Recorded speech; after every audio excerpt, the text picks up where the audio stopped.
Welcome to the Rebel Souls podcast, where we flip the middle finger to the status quo.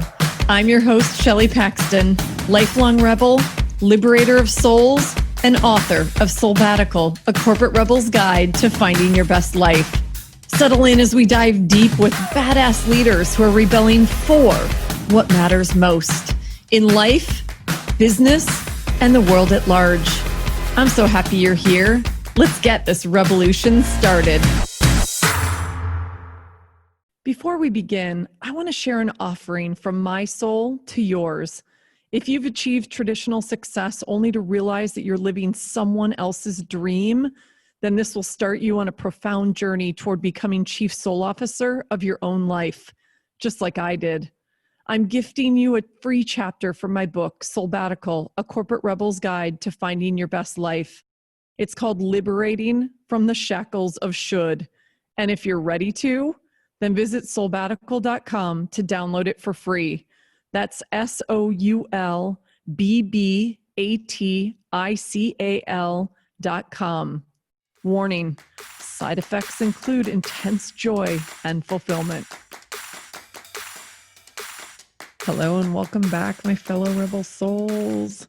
Thanks so much, you guys. I finally went on and looked at some reviews. And for those of you who've been leaving me these incredible reviews, I think I already have like 20 some reviews, and they're really moving.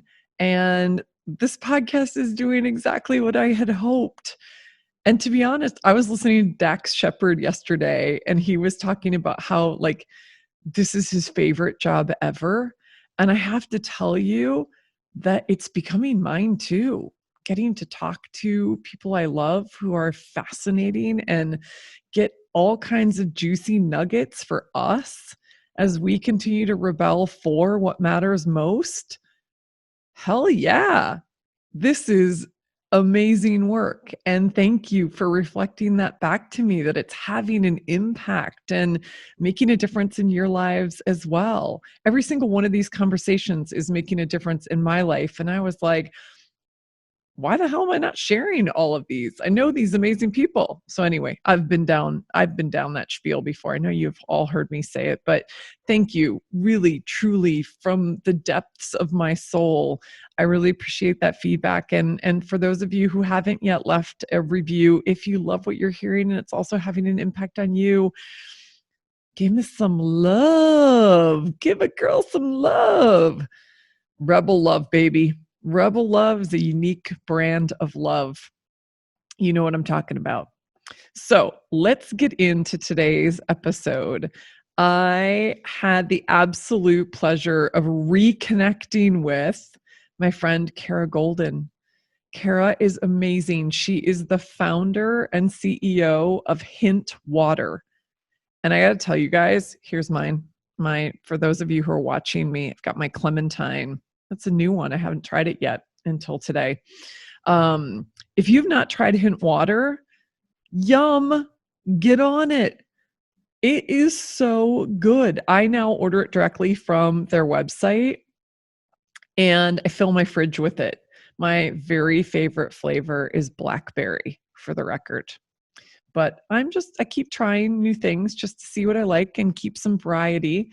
And the beautiful thing about this, you guys, is Kara's story is, and there are lots of parallels with mine because she went on a very personal journey after leaving AOL. She has this incredible background in the media and tech industries. And in fact, that's where we met. We met at AOL. We were there, kind of cross paths for a hot minute on AOL shopping platform. She had come in through an acquisition that AOL had made called To Market, which was a pioneer in what wasn't even called e-commerce back in those days, but was the early version of e-commerce. And Kara was part of the sales executive team that took AOL shopping from 0 to $1 billion in sales. Absolutely incredible. It was a total rocket ship. And I came in there somewhere along the way and I did strategy work and our worlds collided. And it was really cool to now reconnect with her after 20 years and the journeys we've been on. So post AOL, Kara decided she has 4 kids. And she's like, I'm going to spend some time with my kids. I don't want to live on an airplane anymore. I want to chill out. And she just had this feeling in her gut, like she wanted to do something. She wanted to help people. She wanted to do something bigger in the world and be disruptive.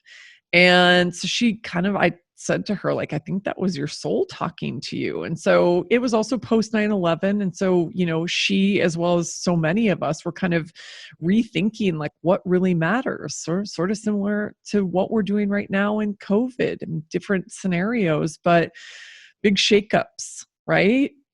And so that led her on her own very personal health journey. She wanted to lose weight and get her energy back and get rid of this adult acne that had showed up on her face and just kind of feel healthy again, feel better again. And so she was on a mission to fall in love with water and to kick her Diet Coke habit. And along the way, the rest is history. She starts throwing slices of fresh fruit into water and all kinds of interesting flavors and combinations, and eventually goes on this journey with her husband, Theo, to say, I think we've got something here. This is like white space in the beverage industry. No one else is doing this kind of, all natural, fruit essence, unsweetened, no preservatives kind of product. And people don't really even know what they're drinking. And they've created a revolution. I'm so passionate about this, you guys. Like, this podcast is not sponsored by Hint, but I love it. So this is a passion plug. And if you haven't tried it, I would totally encourage you to try it. It will make you want to drink a hell of a lot more water and have to pee a lot more. But, so it goes, right? This is the price we pay. Anyway, Kara's new book called Undaunted, Overcoming Doubts and Doubters, comes out on October 20th. And this episode is dropping on October 19th, which means for those of you who are listening on the day it drops, tomorrow is the big day. So pre-order or order her book, you guys. It's so good. I binged it over the weekend. We talk a lot about it in this conversation and go through what does it mean to be undaunted and why Kara calls herself an accidental entrepreneur and so many of the lessons that she's learned along the way. You do not have to be an entrepreneur or a wannabe entrepreneur for these lessons to be relevant. We talk about mission and purpose and mindset and so many other things. And I know this is life stuff, you guys, whether you are in a big company, a medium-sized company, you've started your own company, you're in transition, trying to figure out what you want to do. Man, this woman shares, she drops some, pure gold. So I'm going to leave it at that. I want the rest to be revealed in the conversation. Suffice it to say, this is one that you're going to want to listen to a couple of times. Just listen to her stories. And yeah, these guys are expanding so many products. They have Hint deodorant now. They have Hint sunscreen. And she talks at the very end about a brand new Hint product that I'm not going to spoil the surprise of, but I'm super excited about. So there you go, guys. Let's drop into our conversation with Kara Goldin. Enjoy. Hey, we are diving right in with my friend Kara Goldin. Kara, welcome to Rebel Souls. Thank you. Super great to be here. Yeah, and the dirty little secret is that Kara and I have been sitting here for like 20 minutes just chatting because we've been catching up. I'll tell you guys a little bit about our story, but we crossed paths for a hot minute at AOL, which became AOL Time Warner back in the day. That was back in 2000. That was 20 years ago. Can you believe that? Insane, right? Yeah. And we were just laughing. It's like, well, what have you been up to? Because a lot has changed in both of our lives in those 20 years. And we both have businesses and we're authors. And I mean, girl, you're like a celebrity now. You're like the sweet. darling. Yes. So funny. I mean, it's the humbling part is it's sort of like when you do something that is like, it's hard, but then it, like, you do it, like you run a company or you author a book or whatever, and your 18-year-old son tells you that his friend ordered your book, and he's like doesn't know whether or not to be like horrified or like like, and he was like, wow, like she started a company, like that's really, like I love like hearing about this. And I'm like, okay, like I feel for you, like that Yeah. you have to like have this conversation with somebody. And he's like, no, mom, it's cool. I just don't really know how I feel about it. So It's it's still like another part of my life that I'm still oh, trying to figure out. completely. Well, and get prepared, because I was for everybody listening or watching, I told Kara I binged her book in a weekend. So I was lucky enough to get an advance copy of it. By the way, I have put in my pre-order, so we will plug your book. Um, Yeah.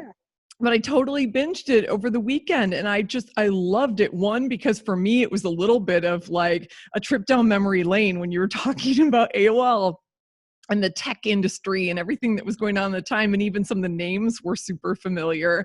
But just like hearing your story of becoming this accidental entrepreneur, as you say, like, I want to dive into it all. It just grabbed me. And I made a list of all these things. I was like, oh my God, okay, like, we have so much stuff in common. I'm like, okay, yes, there's the red hair. Mine is not natural. Yours is. So you win on that one. We crossed paths at AOL. We didn't work a lot together, but we were both on the shopping platform. I was on the strategy side. You were on the sales side. We now run businesses that emerged from our own personal journey and our personal story, which I think is so cool. Very different businesses and at very different stages of their life. And we're really purpose driven and values driven in what we do.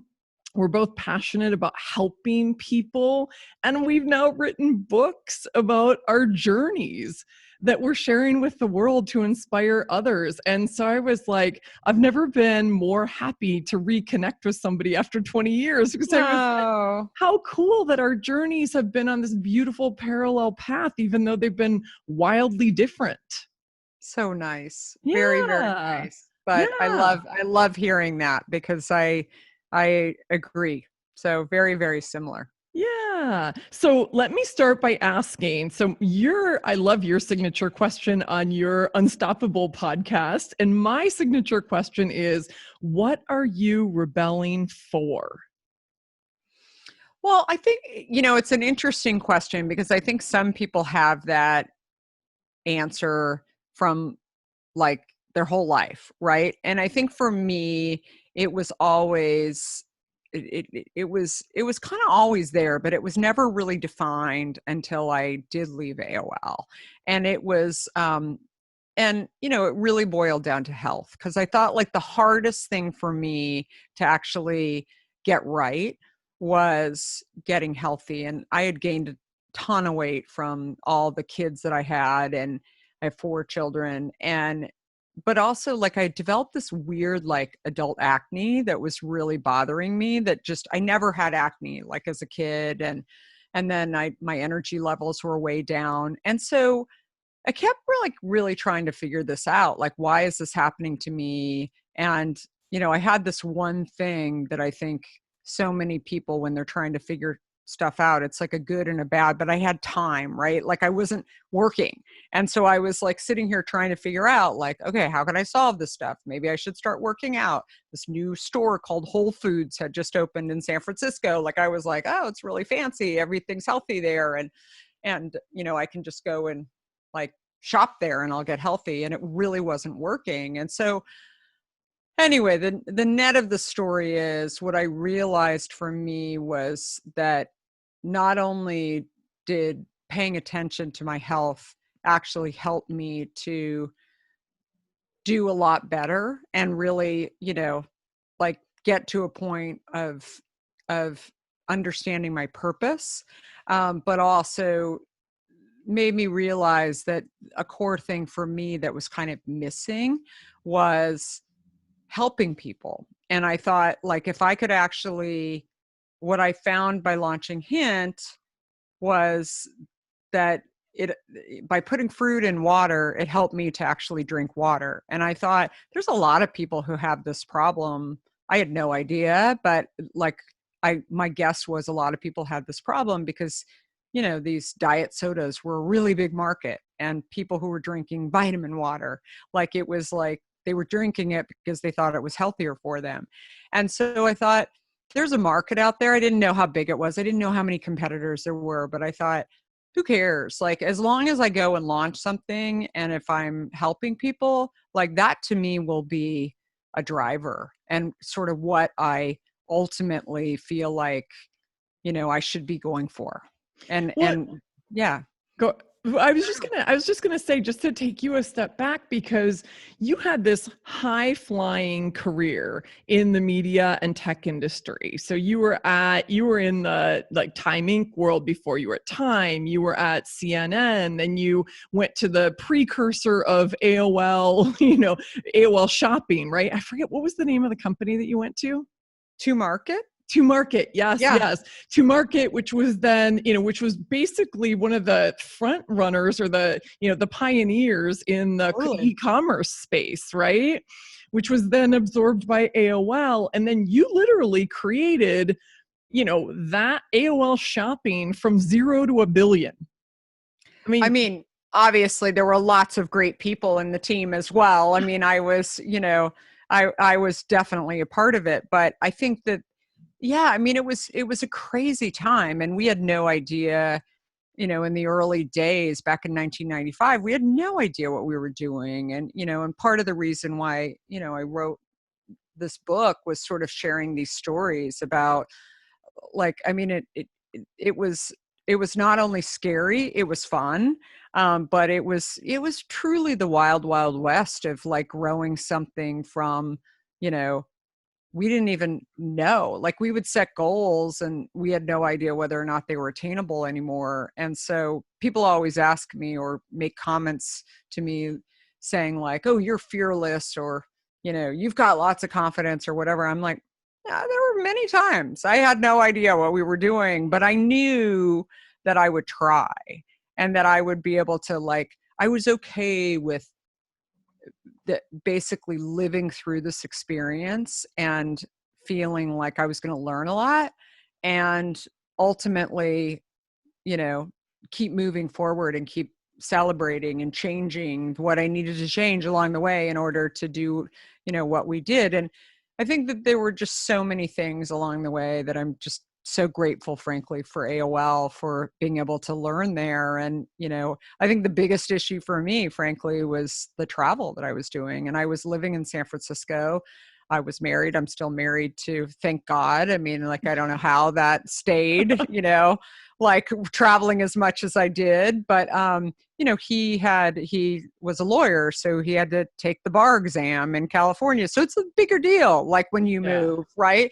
It wasn't like, oh, I was staying for him. It was really, truly, there was kind of this, I mean, yes, he could have gone and taken a bar exam in another state. But anyway, I think, like, that for me was really the key thing, that I just felt like, gosh, I've done a lot here and it's been really great, but I kind of want to, like, be home and watch my little kids. So there were a lot of, things that I think you get out of the book too, that, people tell people all the time, like, oh, don't take time off work, because, if you do that, you'll never get back on the track. And I mean, I could tell you, you know, on two hands, like, how many people I know who have taken, like, a year sabbatical, or I have a friend who took 10 years off, and, now she's a partner in a VC firm, by the way, one of the only women in a VC firm. But, like, again, like, there's no set rules. You're the one that actually determines what you can and can't do. And that is really, the story, my story. And I feel like if I can inspire other people to just, like, just stop like believing your own stuff, right? Or believing what other people are telling you you can and can't do. Of course you can, if you set your mind to it and you want it bad enough. Well, I know you've read my book because you were gracious Love it. enough to read it when I sent it to you. So you know you're preaching to the choir on this one, and Totally. to most people who are listening to this right now. And thank you for that reminder, because we have these stories in our heads and we convince ourselves that we should, right? We should do this or we should do that, or we won't be hireable if we take a little bit of time off. And Totally. one of the things, so I just think setting the record straight on that is so powerful. And the other thing that really struck me in your story was this idea that you had this knowing in your soul, even though you were getting lots of phone calls from many tech companies who were offering you very lucrative opportunities to get back into the tech space.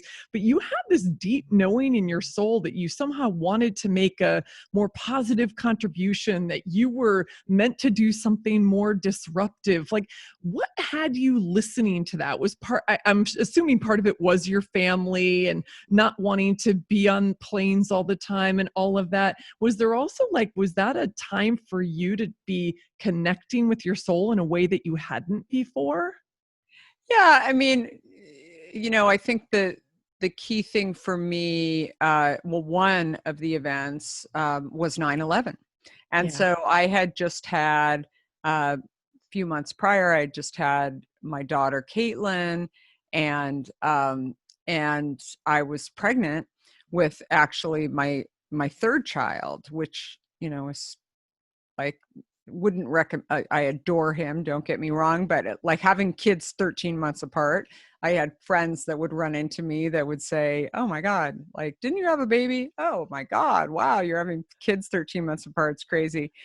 And 9/11 came about, and I had lived in New York for a period of time before I was up the Startup 2 market, and knew friends who had been through 9/11 as well. And my husband's from New York and his father's a doctor. And, so we had a lot of connections like with it. And I thought, this is a really scary time. And if there's no tomorrow, am I actually doing what I ultimately want to do? And also, like, I've got these young babies in my house too that are, I adore. And I'm thinking, like, gosh, like, can I do something that's actually, you know, helpful and passionate? I don't think it's hard to recall, but I don't think I actually had that feeling quite yet.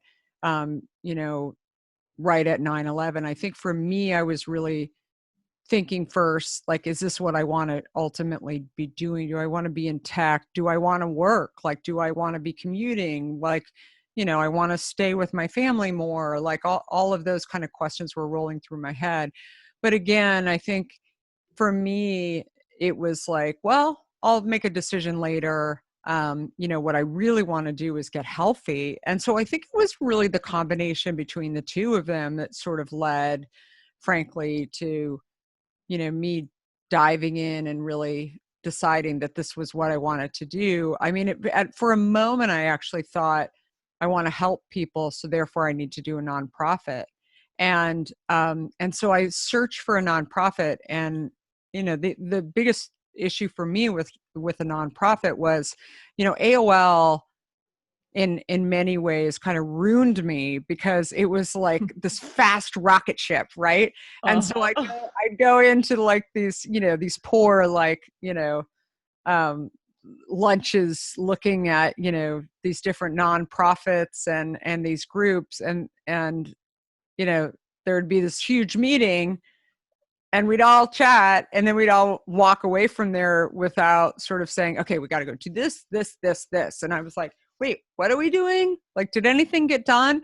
And so I would find myself, that was like, when you're in a startup that kind of grows at that pace, it's like, you know, I don't know, either you like it or you don't, I guess. I loved that pace of sort of growing and kind of one day coming into the office and there's, 50 people, and then it's 100 people, and then it's 300 people. And like that to me was just very energizing. And I think, again, it's not for everybody, but I think it's hard to slow down after that. Like it's a very, I always share with people, it sometimes takes you like a couple of years to sort of like be like, but I also feel like it also taught me, to grow a company. I think the hardest thing is when people have only worked at large companies and then they do the reverse, they come into that environment. It's like, what It's happened? tough. Right. Yeah. And I've really, I mean, that for me, I started in a, time where it was definitely kind of a, one of those larger companies. And then I went to a company in between that, which was CNN. It was very early days. And then, went to a teeny tiny startup, and then went a little bit bigger with AOL, that just went on hyper growth. So I think I've seen, I mean, that's like a whole other thing. Like, I think I've been really fortunate to be able to see different stages of growth in companies, and also what I'm really like most excited about and interested in, innovation and, and things like that, and cultures, and, that sort of conversation, I think, is one where I actually, when I'm out speaking, I end up kind of going in that direction oftentimes with some larger, I speak to entrepreneurial audiences and students, but especially when I'm asked to come and speak at kind of leadership forums and with some larger companies. I mean, that's something where I just have a good, you know, gauge, I think, of sort of what's going on in a lot of companies and what can be done, and like how hard is it to turn the ship. And so people are always, it's not very common that people have sort of worked in all different stages of companies like I have, and enjoyed them all, frankly, for different reasons. When I love, you talk about this, and I do want to dive into some of the culture stuff in a little bit, but I first want to kind of tell the story of like how Hint even came to be. The but I love that you talk very explicitly about what you learned from each one of those companies and at Yeah, each stage of the way, and how it's informed how you're creating, culture at Hint, how you've even structured the company, how you, view talent management and all of that, which I just think is so beautiful that you've got that perspective and you've brought it into this baby that you've grown. So let's talk about this. So you call yourself an accidental entrepreneur. So I now know this is because you, to get back to the story you were telling, you're like, okay, wait, I don't feel as healthy. I've gained weight from, having my yeah, kids. I've got this strange acne that I've never had before. My energy just feels funky. It feels off. So you start putting fresh fruit in water so you can drink more water, right? totally. And Yeah, then and and then what happens? well, yeah, and so I mean, I primarily did it because I wanted to enjoy the taste of water, and I recognized, I used to drink a ton of diet soda, and I used to go down to the cafeteria at AOL and, have my super big gulp, container, and put it under there, and, never really thought I was doing anything wrong. But when one day I decided to just give up on diet soda just because it had so many ingredients in the ingredients label, I thought, I'll just put it to the side for now and swap it out for water and see what happens. And after like day 2, I was like, why did I agree to this? Like, this is awful. And I grew up in Arizona. I was an athlete. I should have been drinking lots of water. I didn't. I used to drink diet soda even as like I'd go running and I'd drink diet soda. Like, I was crazy. And so I think for me, I, was sort of thinking and dreaming about a better tasting water. And then whoever would talk to me, remember, like, all of my friends, like, I had tiny babies and my husband, and all of my friends were in tech for the most part. And they were all busy. Like, they were like, wait, what are you doing? You're taking some time off. I don't know. You're like sidelined for a while. Like, sorry, can't talk to you. And I just was looking at the fruit one day and I started slicing up fruit and throwing it in water. I'm like, okay, fine, I can do this for a couple of weeks. And then when I really saw what a dramatic change it made in me, my energy levels, as well as, my weight and everything else, I thought, wow, like it's really crazy that people actually fall for this whole diet game. Like most of the people I know who have sort of, decided that diet is good for them are actually not as healthy as they want to be either. And then, there's other tricky words like low fat and vitamin and all these things that are just not regulated. I mean, it's just like a trap. It's the marketing game, Yeah, totally. it's a marketing game. And again, like I kept thinking about it, during this time when I wasn't working. And so I had plenty of time to like talk. And so I had no friends. And so I'd go to the grocery store and then I started talking to the guy at Whole Foods, and I would like come home and talk to my husband. I'm like, oh, well, the guy at Whole Foods says that there's no other products like, this fruit and water, because I asked him for it and I was going to buy it. And he was like, and oh yeah, like what else did he say? Maybe you should go get a job instead of talking to the guy stocking the shelves at Whole Foods. I'm Like like, my wife is losing her mind. maybe, right? And so, I mean, that is, the true story. And then, as I was getting healthy and hanging out with my kids in San Francisco and enjoying water, as long as I put my little slices of fruit in, friends would say to me, like, how did you think to put a pomegranate in your water? And I mean, I remember one time one of my friends said this to me and I said, like, I'm like worried about you. Like, and she said, why? And I said, because you would ask me why I would put a pomegranate in my water. Like to me, it just seems so normal at this point that I'm like, I'm just doing it for taste. Like I hate the taste of water.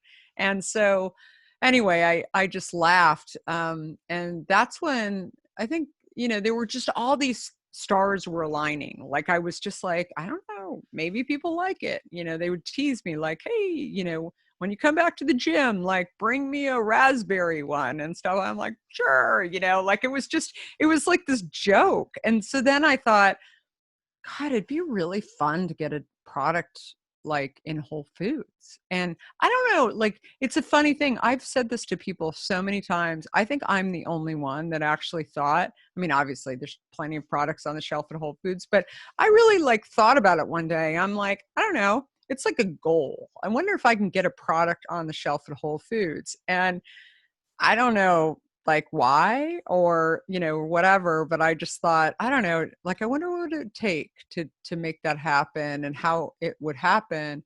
And then I had this product idea, and so I just thought, I don't know, like let's see what happens. But I mean, there were so many things I didn't know, and I mean that's really what I talk about in the book as well, that there's no reason why we should be able to be doing what we're doing today according to the way that everybody thought about things back then when I started in 2005, that it was like, you know, you're a tech executive, you know nothing. Like I thought closures, like these are called closures, and I thought they were called caps. And so once I actually figured out like that they were called caps and not closures, it was like it was a big deal, because when you actually know the name of something, you can actually find out a lot more information on them, right? And so I would be calling these bottling plants and I'd be saying like, hey, like, we've got these, ideas for this product and we use caps on our product. And they'd be like, oh, this lady has no idea what she's talking about.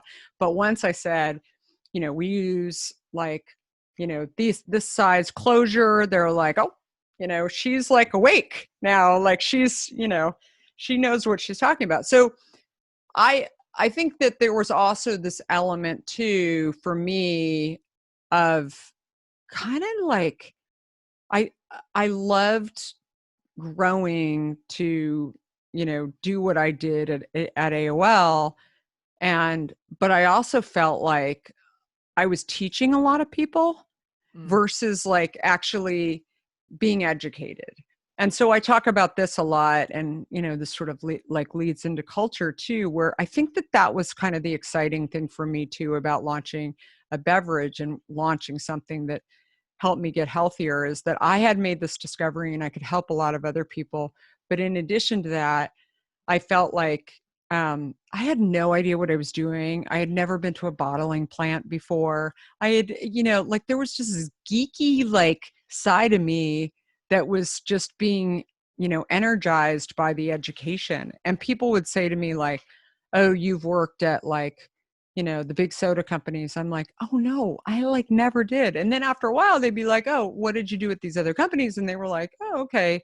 Like she's not a total moron. I mean, maybe she's like, worked her way up. And they were like, "Wait, why are you doing this? Like you could be working in Silicon Valley, making a lot more money."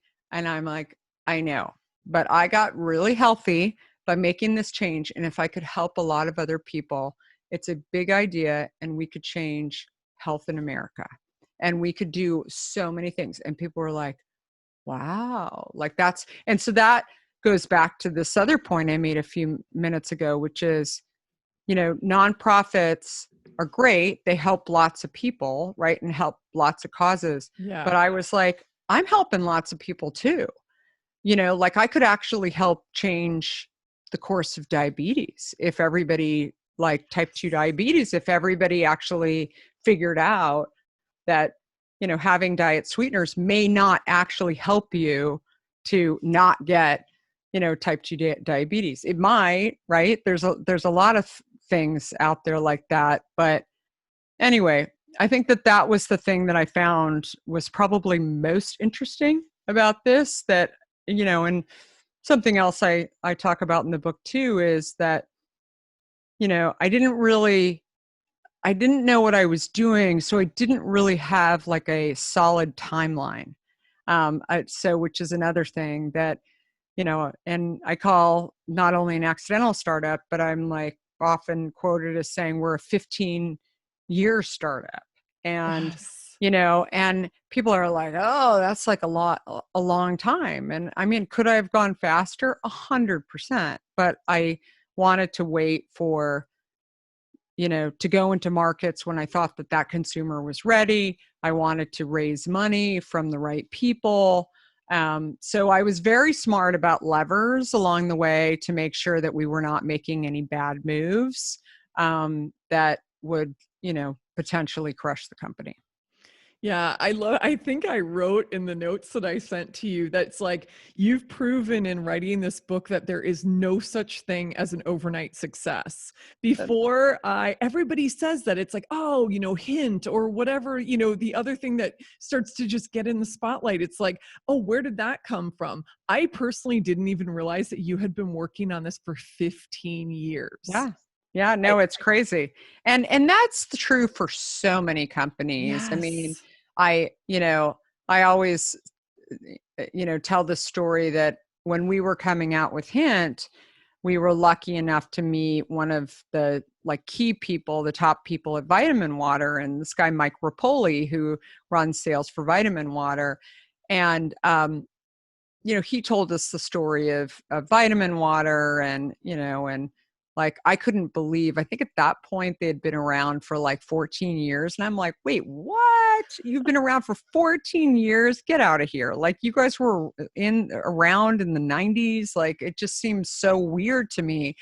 And then he told me the story that I think they had at least one bankruptcy. I think there was another bankruptcy that was like close. And it was just like, again, like you have no idea. By the time the average consumer, and he said this to me, by the time the average consumer actually knows that your product is, there in the beverage industry, it's typically so much longer, and there's just so many games that are played in retail too. And this is not just the case for beverage, but I think, beverage clearly has these issues where there's over 2,000 competitors in the Wow. marketplace. And so, it's a very unlike tech where you've got like 4 or 5, right, at a time that you're sort of like competing with. Like beverages, like, I mean, people always still say to me, who's your biggest competitor? And I'm like, we compete with everyone for shelf space. I compete with, Warby Parker for ads on Facebook, right? Like it depends. We have 55% of our business is direct to consumer. So, it depends on what you're talking about. We're an omni-channel brand. So like how you look at things, right? Like that's kind of how we really think about it. So, yeah, I think it's been a crazy ride and a lot of fun. And I think that more than anything, what I've learned is like, as long as you're having fun along the way, it doesn't matter. There's a lot of reasons why people slow things down. Like thankfully they weren't, I've talked to people who start companies and slow things down because maybe, somebody's died in the family or, right? Like there's been some reason. Yes. And I think it's like gone are the days where, you have to stay the course and, you know, stay on some crazy path just because you feel like, oh, that's what I got to do. Otherwise, like it's going to, go under. Like I feel like that's just a misnomer. So Yeah. Well, I'm on a mission to normalize that conversation because I feel like so many of us wait for that 9/11 or that crisis or that illness or totally. that tragedy, right? Like this is what happens because it doesn't feel safe in some cases to have a conversation to say, no, you know what? I want to take a pause, or I want to Yeah, explore this particular idea I have, or I just want to spend time with my family, whatever totally. it is. I think it's so powerful. So I love that you have that mindset, because I think the more of us who are talking about this and we can help normalize this in the world, oh, I think it's going to revolutionize. To me, I'm all about rewriting the script of success. And I think that's a part of it, right? It's Yeah, like, well, you create your timeline. You can do what you want to do. You can pause when you totally. want to pause. So I could talk about that forever, but there's so much I want to dig into with you. I mean, you guys have defied all of the odds in succeeding in the beverage industry. Like you have blown through them one after another. It's like 9 out of 10 beverage startups fail in the first year, and most of them don't make it past, being what was it, like $10 million company. And I now understand from reading your book that the reason that is because you are the definition of undaunted. And I really want you to dive into what this means, because I know in what I sent over to you, I was like, oh my God, I get this. Like, I've always known the definition of undaunted, but what I realized in reading your story is that it's all about this mindset Hmm. and these Totally. really incredible questions that you asked along the way. And I would love for you to tell some of that story, because you guys came up against massive obstacles. And well, I guess it's the subtitle of your book, like doubts that you had about yourselves, Totally. doubters along the way. So talk about what does it mean to be undaunted, and what are some of those questions and mindset tools that you've used? Because I mean, you used them long before you started Hint. Yeah, definitely. Well, first of all, I mean, this kind of came about, the idea for the book was I would be out speaking and talking about, the journey of Hint, and then I would tell stories, and I always feel like there's always the 15-minute Q&A at the end where people would raise their hand, or I'd get these questions on social media too, where they'd say, well, I'm really different because you're fearless. I'm not. I have doubts, like, and I kept answering really in different ways, but essentially in the same way, that I'm actually not that different, that I actually have a lot of doubts. I have a lot of fears. Um, I think the most interesting people are the ones that actually own their fears. I've always sort of like thought like that. That, I'll say to, I have a fear of heights. And so I've said for years to people, like, I'm really afraid of heights. And like slowly I would go and do things like, that kind of challenged it. But finally I made this big decision to go to the Grand Canyon. I grew up in Arizona. And so that was always like this very daunting like thing, like the Grand Canyon. I remember as a little girl, like my parents driving, like not that close to the cliff, but I remember like thinking that it was very close to the cliff. And I'd be like, okay, go fast, because I don't like, they're like, it goes on for like a while. You like, just don't look out the window. And I remember just being really nauseous over, this fear that I had. And so as I got older, I decided back, I guess it was 2012, I think now. I always lose track of years, but that I would go and tackle it, because I was tired of living, with this fear. Like And prisoner so, to the fear, right. exactly. And I didn't really know, like I thought I would go hike the canyon. I prepared to do that, and talk to as many people, was on all these, boards and stuff, asking people like what kind of shoes so I don't slip, like were the mules really bad going down the canyon. And it's funny because I finally freaked out the day before I was actually going down the canyon, because I was at one of my daughter's soccer games, and a friend said to me, "Are you really afraid of heights? Like, how are you going to do this?" And so there's one lesson. Whenever you have doubts, you can always find doubters. Like, and they're usually like your friends. They don't have bad intentions typically. They actually feel like they're supporting you, right?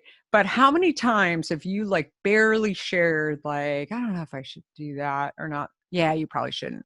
Like, and you're like, okay, fine, I'm not going to do that, right? And but I remember thinking, nope, I've been like planning for this and preparing, and my daughter was coming with me, and my sister and relatives and friends and stuff. So we had a group of us that we're all going. So I was not going to back out now.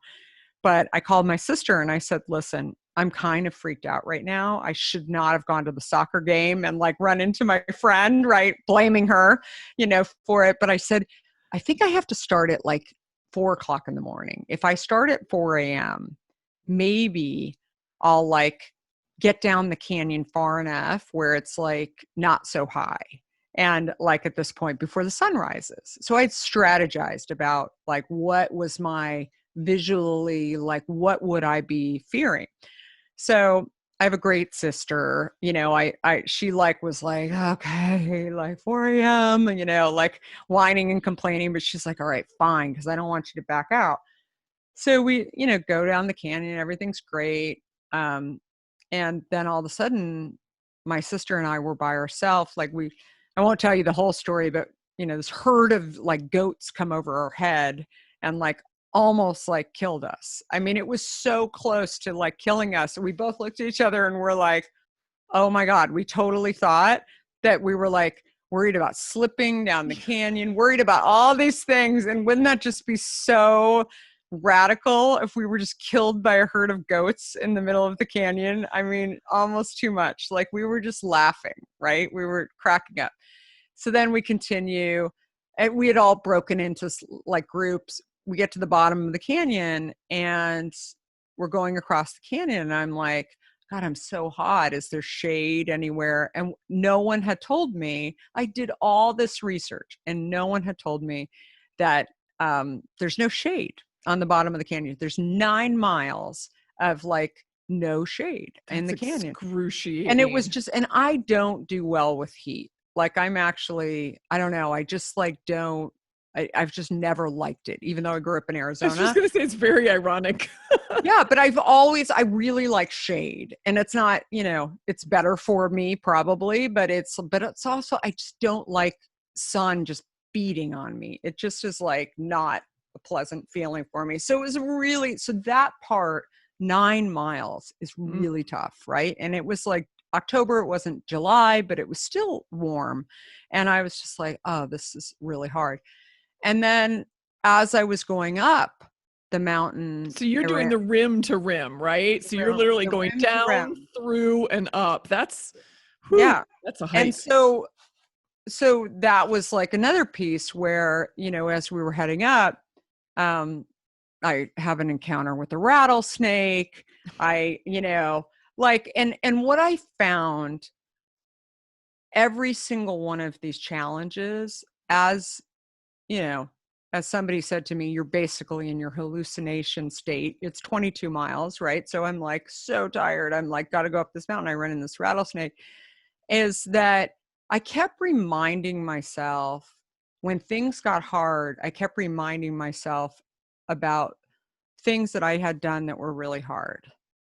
And it just naturally like went through my head. I didn't say to myself, okay, when things get hard, this is what you do. It was just kind of where my mind went, and it gave me strength, Yeah. right? Like I just said, like the example of the rattlesnake, somebody years ago told me always stand back 15 feet from a rattlesnake because they jump.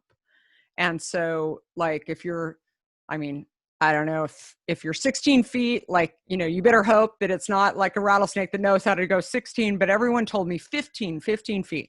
And so, I've always like, not that I see tons of rattlesnakes, but over the years, it's sort of like this trivia question that I'm like, I know the answer to this. It's like 15 feet. So of course I run into this rattlesnake, and what do? I back up and I wait, because that was the thing that I realized, is that when things are, first of all, 15 feet back, because that's what I had been told to do. And I kept thinking, this is the reason why I absorbed this information.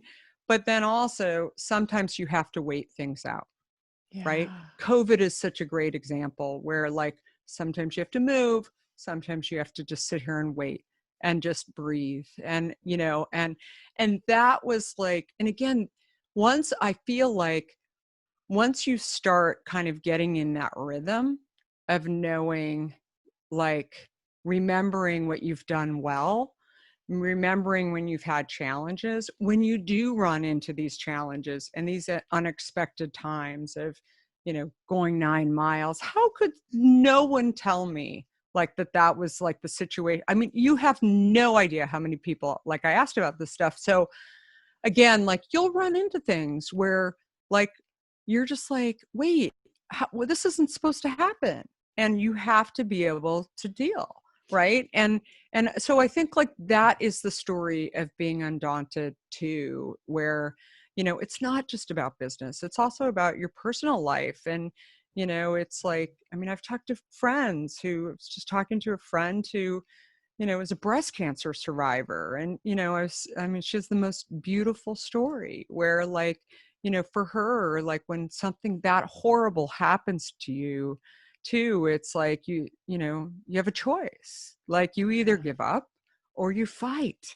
And for her, like, it's about sharing this wisdom with other breast cancer patients, and like, again, people manifest, their information and sort of in different ways. But I think where I find, the biggest hope, I guess, is where people um, recognize that everyone has these doubts, everyone has fears, everyone has bad stuff happen to them, but it's really how you move forward and like how you get unstuck and how you think about, like, life in general. So I love it. And there are a couple of things that I picked, well, more than a couple, but a couple that I'll highlight right now. One of the things that is like a through line through the book is your ability to turn setbacks into opportunities.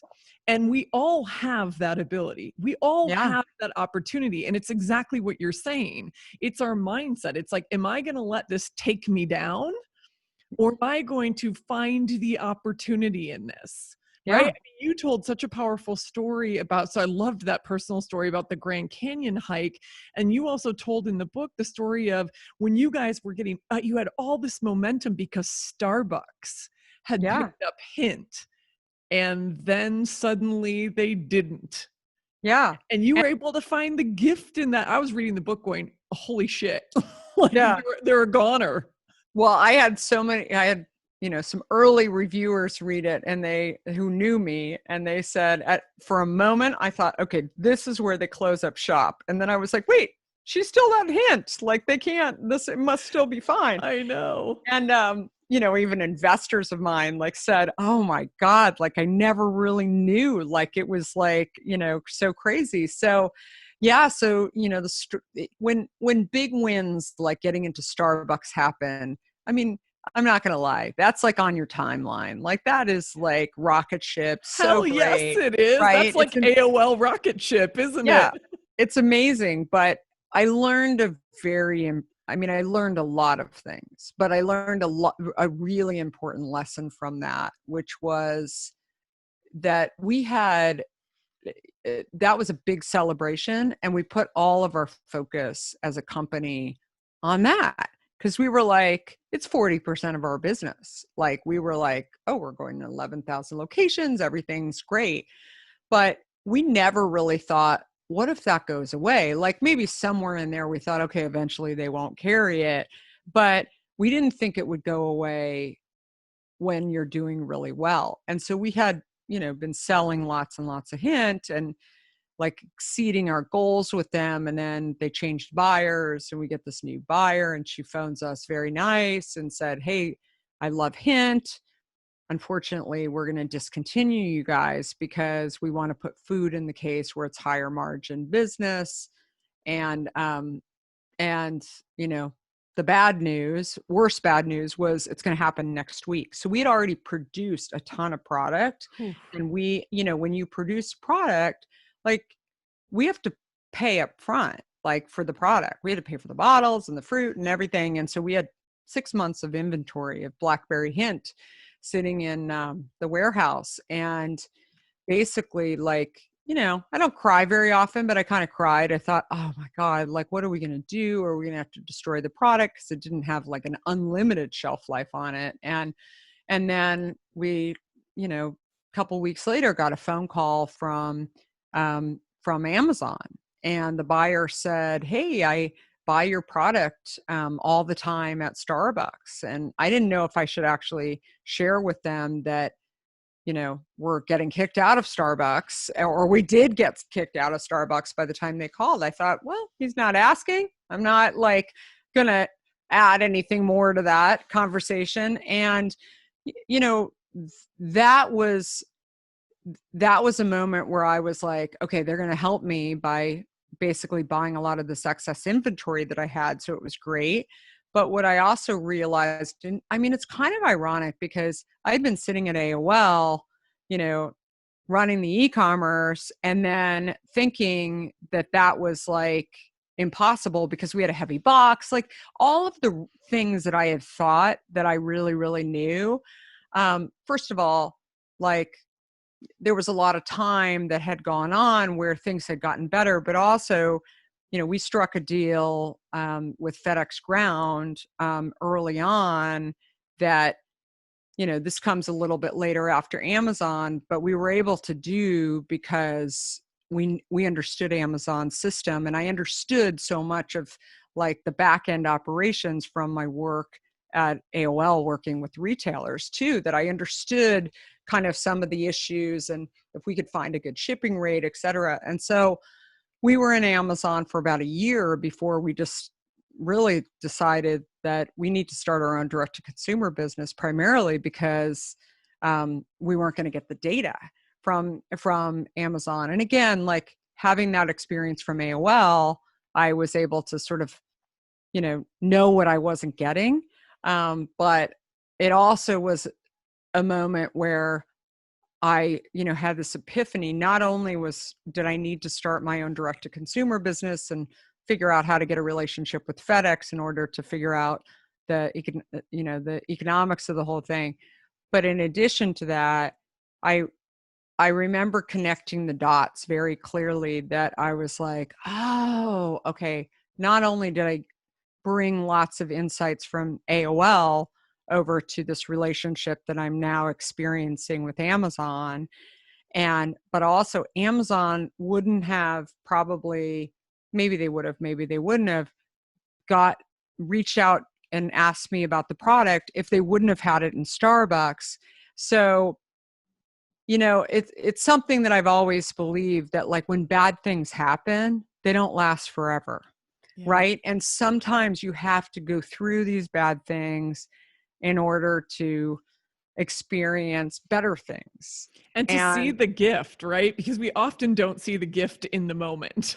right. And so and I do that all the time. Like I'm constantly like I just live that way. And I'm not going to say like you know, when bad things happen, when COVID was happening, I wasn't like, woohoo, like it's right. Like it's, but I think everybody, even coming out of COVID, I mean, the consistent thread is, more family time, or, realizing that I didn't want to be in this job, or, or that I can actually do my job from home, or right? Like there's always Yeah. like finding that little grains of good, I think is something that we all need to do, right? And sometimes, things will happen, in my case, Starbucks, that actually needed to happen in order for me to play out the rest of that. So Completely. I'm And a those big doors believer start in to it. open. Yeah. Well, your story too. I mean, I think it's,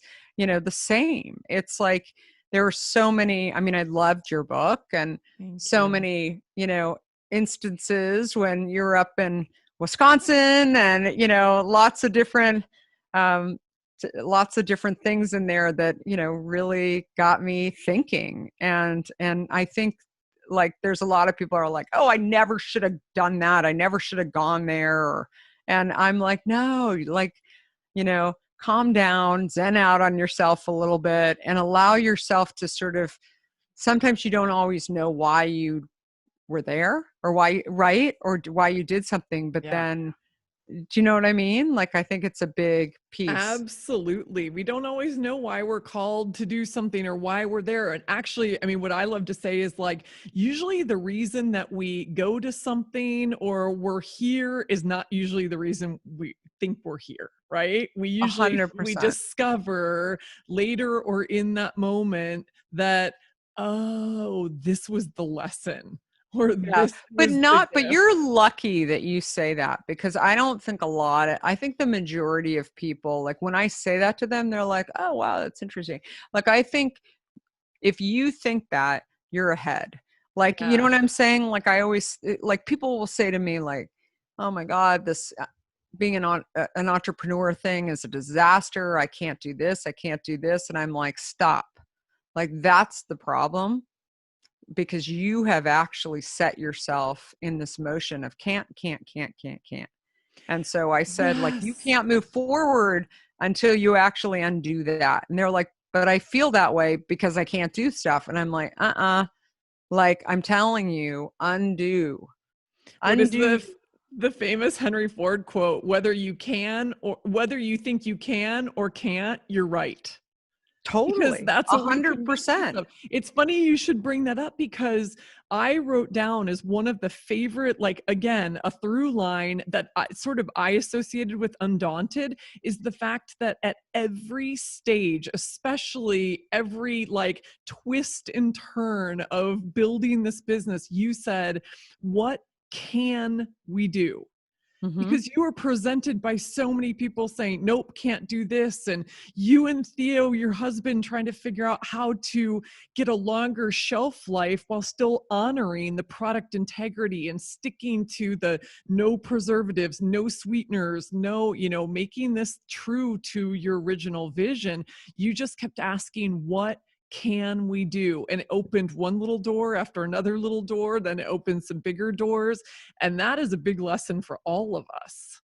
Totally. I mean, and I don't know. I think maybe that was like coming from being the youngest of 5 kids and having parents that were like always saying, in my opinion, no, no, you can't, you can't. Like, I had wild brothers that, my parents had just gotten into the habit of like, and so I'd be like, why? And, okay, what can I do? And so I was constantly like saying that. And so, when I was starting the company, with my husband too. I mean, obviously he had been around me enough for many years, and I would say the same thing when I'd be like, "Oh, we should go to Mexico." No, I don't want to. Well, what can we do? Like that's always been like, people would be like, I'd be like, oh, let's go out to dinner. I don't feel like it. Well, what can we do? Like, I'm constantly like, I'm on this mode. Well, I'm going. So, like, I'd like you to come with me and or I'd like to do this together, but what can we do? I've always kind of had, that mindset. And it's an interesting one, because I sort of grew up kind of thinking about it. But now I think it's one where people can actually jump into as well. Like, you don't have to have like lived it from when you were a child. Like, I think instead it's a very like opening thing. Instead of like, you don't shut things down. You don't, have doors that like go away, right? When you say, oh, what can we do? Because that just assumes like you're going to go do something. You're going to go in some direction. Yes. You're going to try something. You just might not know what it is yet. And then the other thing is try. And that's really the big piece that I like to put across each of the chapters of this book as well, that if you don't have a try mindset, then I'm not sure that, I was talking to somebody earlier today about this, that I think if you don't try, then you're generally not being educated, right? And I don't mean educated in sort of the traditional sense, but going back to kind of the founding story and what got me really, energized. I knew nothing about the beverage industry, but I kept saying, well, I'm going to try to call a bottler. I'm going to try and do this. Like, I had no idea if I was going to fail or not, or succeed, or, whatever, however you want to look at it. But I just thought, well, I'm going to try and see what happens. And maybe somewhere deep in me, I kept thinking, of course, I wanted it to be successful, but I thought, I don't know, it'd be kind of funny story. Like, I mean, after a while, I thought it was sort of funny when like people hung up on me. I'd get like depressed for a minute. I'd be like, can you imagine? Like, what am I doing? Like, and I would just like, wouldn't take myself that seriously. And, and some days I would just like say, okay, I can't do this anymore. I gotta, go, I gotta hang it up for the day. And, people would be like, oh my God, you gotta work 18-hour days. I'm like, nah, I could maybe tomorrow. Like I'll try tomorrow. Like, if it was as bad of a day as it was today, probably not. But again, like, I think having that, I don't know, it's like it's an attitude, it's a belief system. It's, a lot of things where people, ultimately have said, this is, how do you get this way? How do you, and I said, you just start, right? Because I think if you really do start like living that way and having this, I'm going to try and do it, then you learn what you like, what you can, all these things. Yeah, I always say every badass accomplishment is a series of tiny steps. And what you did is you just took every little tiny step one by one by one, and then you course correct along the way. And didn't you use your dad's favorite question? Didn't he always say to you, what's the worst that can happen? So it's like you Yeah. just kept picking up the phone and you kept asking questions, and you were like, well, why not? What's the worst that can happen? They hang up on me. And Yeah. maybe I call someone else. But it made me really reflect when I was reading that, to think, how many times have I stopped myself Yeah. from making those 100%. calls? And Yeah. what did I miss out on? Yeah. And I think families, of course, are, as I mentioned in the book, I mean, they're the ones where like, you'll call your sister or your mom or whatever, or your dad, and say, oh, what do you think? And of course they want you to be safe. They don't want you to take risks, like and my dad in many ways, like, I don't think my dad was like this huge risk taker, but I think he had this like little grain of like, wanting to be an entrepreneur too. And when I think he just got like such a crazy kick out of me, because I would just do crazy things and I just wouldn't really, got my first job at age 14 in a toy store. I'm like doing the buying. He was like, wait, go through this again. Like, did they ever ask like how old you were? And I'm like, they didn't. And I have the greatest job. I'm going to the toy fair. He's like, you're going to a toy fair, like to buy the toys? You're 14.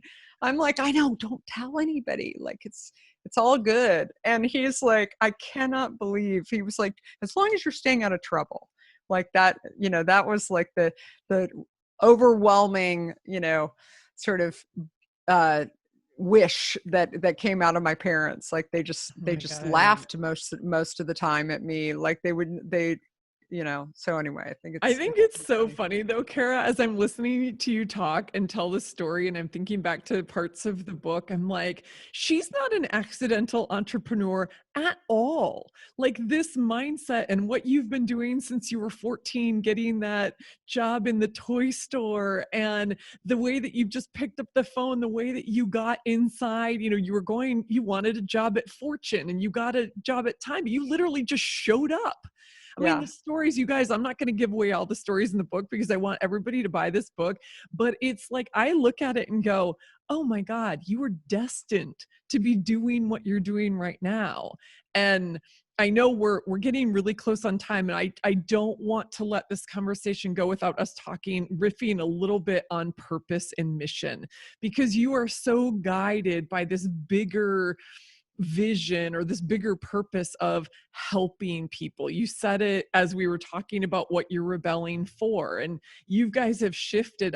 One of the greatest things I thought in reading your story that I didn't know before picking up the book was that you start with, first of all, you just want yourself to fall in love with water. Then you want to Totally. help other people fall in love with water. And now you're on this broader mission to help other people fall in love with healthy choices. Yeah. So it's Yeah. which is so beautiful. And you've stayed open to your mission and your purpose evolving along the way. And that's opened doors to other categories, product Totally. And categories. also doing things that, are extensions. I mean, I'm working on a huge initiative in Washington around clean water and, Yes. and like things that again, I learned along the way. I did not have, the resume to do that. But again, it's like, it's my passion and it's my curiosity and all of those things that I think, make up not only the best entrepreneurs, but, probably the happiest ones. Right. And I think that I always tell people, that the key thing in life, I think, and something that I even, hope for my kids, is that they figure out. Like, I think that's the hardest thing for people is figuring out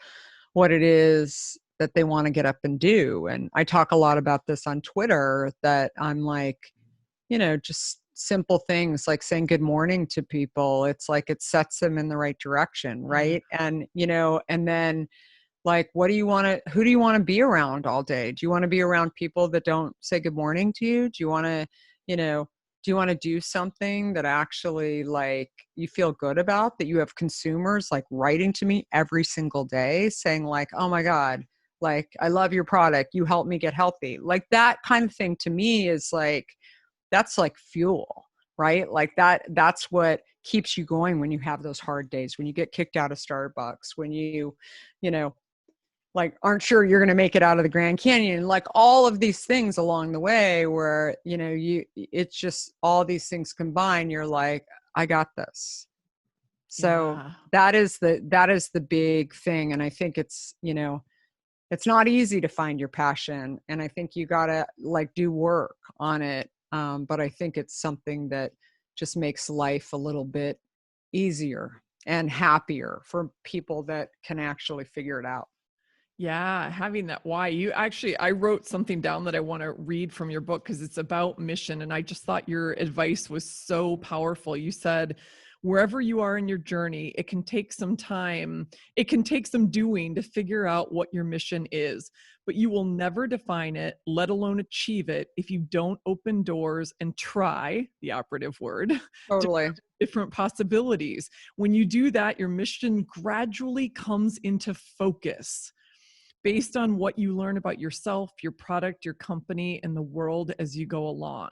And I just thought, I mean, I'm such an advocate of like, following our passions, which often become our purpose. Like you getting healthy was your passion, which Totally. ultimately led you to your purpose. And I think that try, like if you don't try different possibilities, if you don't lean in, you're never going to understand it. Totally. No, I think it's 100%.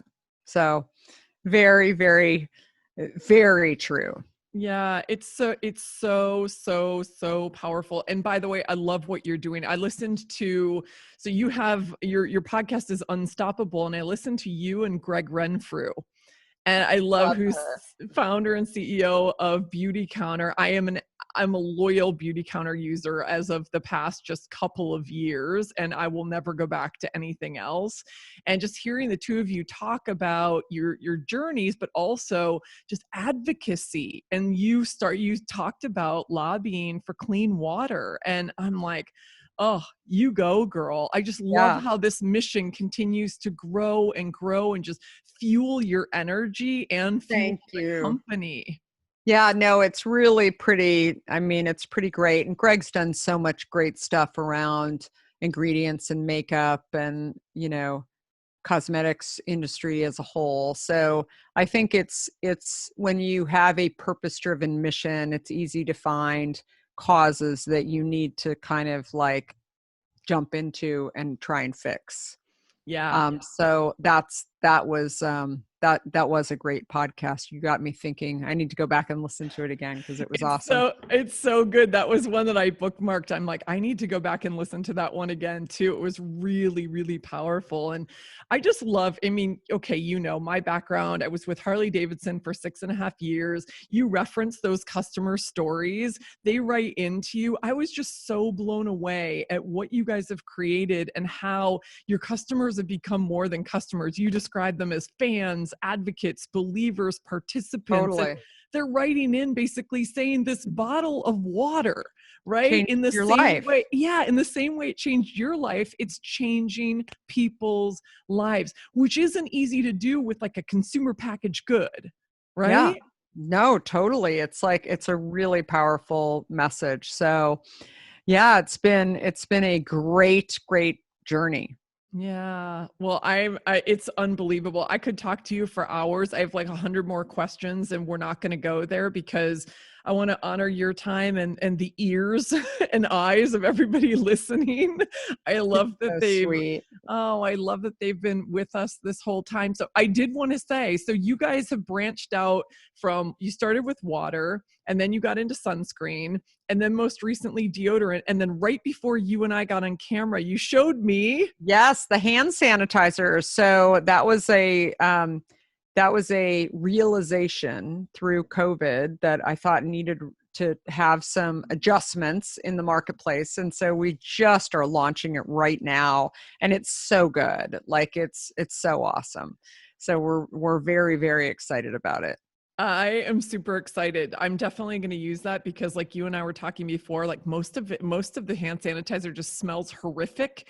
And Yeah, hand sanitizer is in our lives. My view is that it's in our lives I forever. agree. So, Yeah, no, it's clementine, grapefruit, and lime. oh And my God, so, yeah, so I love it. yeah, so go on to drinkhint.com and buy it. And I think it's going to be on Amazon within the next week or so too. And by the way, you guys, so you heard Kara say like 50% of their sales comes from like selling directly from their website, which is, by the way, how I get all of mine. I literally just order cases from you guys because it's so much easier than going to the store, and distribution is sometimes wonky around here. So yeah, I totally do that. And I encourage everybody to do that. So Kara, your book, Undaunted, drops on October 20th, which will be a day after this comes out. And Yeah. now that everybody has fallen in love with you and wants to buy your book, where can they find the book and follow you? Yeah, so it's at undauntedthebook.com or on my website, karagoldin.com, or Amazon, or lots of retailers. And then me, it's just Kara Goldin, and I'm on all social channels, and definitely drop in and say hi. And yeah, it's lots of fun. So, well, I really appreciate this, Shelley. It was super Thank fun. you. It was really great to reconnect with you. Thanks for agreeing to Yeah, join me. yeah, And yeah. thank you for going on this journey and sharing your very personal story with the world, because I believe this is how we find this deep human connection, because by you going on that journey and telling that story, you've brought so many of the rest of us into Oh, that you're health journey as so well. So You're so sweet. Well, thank you so much. And thanks everybody for listening. And definitely would love to hear from you, especially after you read the book. So for sure. That's awesome, you guys. Go out, buy the book, buy yourself a case of Hint water, hang out, sit down, and learn a hell of a lot more. You got some juicy nuggets on this podcast, but you'll learn even more. So thanks, guys. Love it. Okay. Bye, guys. Hey, Rebel. Thanks for listening. If you were inspired by what you heard, please subscribe, rate, and review so our fellow Rebel souls can find us. We have big work to do together. And if you want to dive deeper, head on over to my website at soulbatical.com and follow me at Soulbatical on Instagram. Until next time, stay bold, brave, and badass, and never stop asking, what am I rebelling for?